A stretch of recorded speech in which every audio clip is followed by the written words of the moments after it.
Assalamualaikum warahmatullahi wabarakatuh.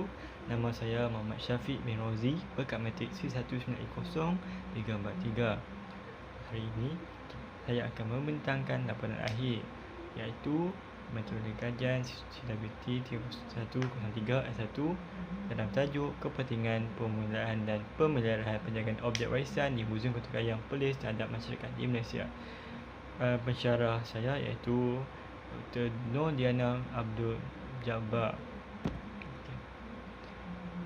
Kita masuk dalam permasalahan kajian.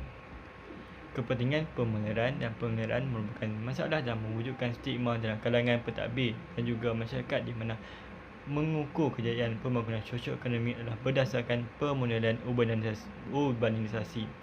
Ini membawa kepada penumpuan berlebihan kepada pemodelan bandar berbanding pembangunan sumber warisan sedia ada.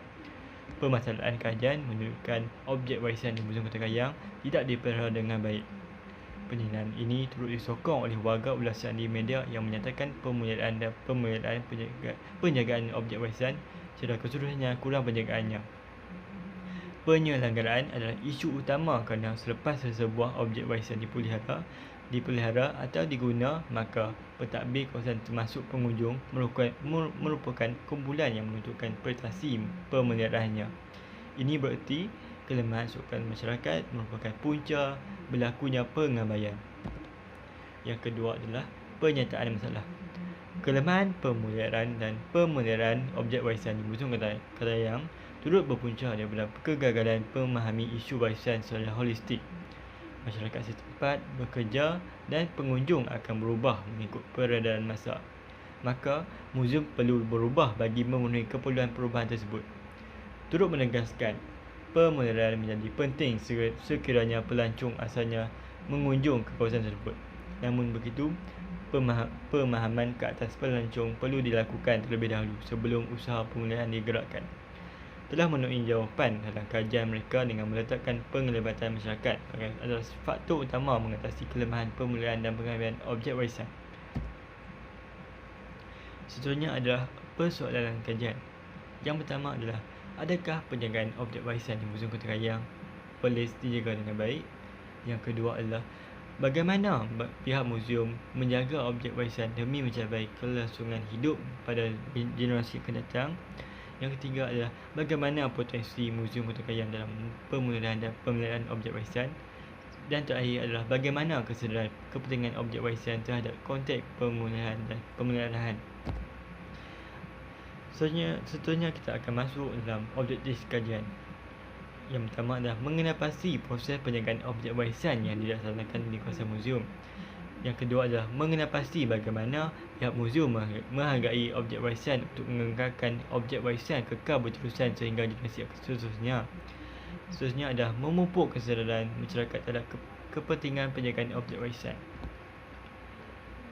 Seterusnya kita akan masuk kepada reka bentuk kajian. Reka bentuk kajian adalah kajian yang mendalam terhadap sesuatu perkara dan menyelidik mengenai latar belakang atau teori yang mendalam terhadap kes yang hendak dikaji bagi mengelakkan bias dalam mengumpulkan dan menganalisis data. Kajian kes terdiri daripada dua jenis, iaitu penerokan dan deskriptif. Kajian literatur, kepentingan pemeliharaan dan pemeliharaan terhadap penjagaan objek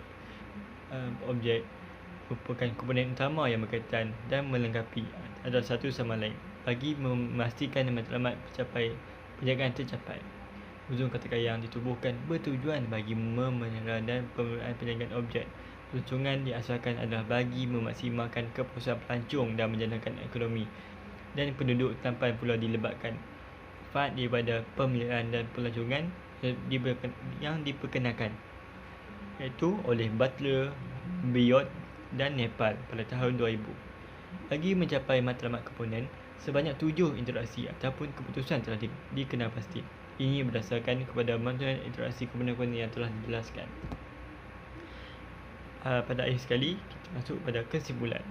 Pengkaji membincangkan masalah dalam kajian, pengkaji dan melihat faktor manakah yang menyumbang kepada masalah dalam kajian pengkaji. Pengkaji mendapati hanya terdapat satu persoalan dan kajian dalam kajian penyelidik. Oleh itu, Pengkaji ingin mengkaji sejauh mana kepentingan objek di Muzium Kota Kaya yang pelik. Oleh itu, sebelum memahami tahap maklumat yang disampaikan kepada pengunjung, pengkaji juga perlu mengetahui apakah medium yang digunakan oleh Muzium Kota Kaya untuk menyampaikan maklumat kepada pengunjung Muzium Kota Kaya. Seterusnya, pengkaji membincangkan kaedah kajian yang digunakan oleh pengkaji semasa memperoleh maklumat dan data.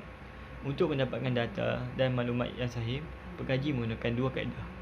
Pengkaji menggunakan kaedah kualitatif dan kuantitatif, iaitu kaedah temu bual dan kaedah dan borang tinjauan. Itu saja yang dibentangkan. Sekian, terima kasih.